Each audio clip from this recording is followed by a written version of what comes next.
வணக்கம், நான் உங்கள் ஆச்சி பேசுகிறேன். இன்றைக்கி வந்து மட்டன் குழம்பு செய்யலாம். இது எப்படி செய்யலாம்னு பார்க்கலாம் வாங்க.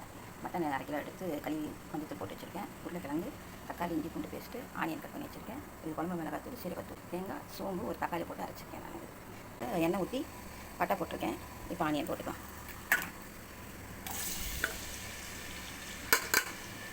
இப்போ தக்காளியும் இஞ்சி பூண்டு பேஸ்ட்டு போட்டுக்கலாம். தேவையான அளவு உப்பு போட்டுக்கலாம். இப்போ கொஞ்சம் வதங்கிடுச்சு. இப்போ கறி போட்டுக்கலாம்.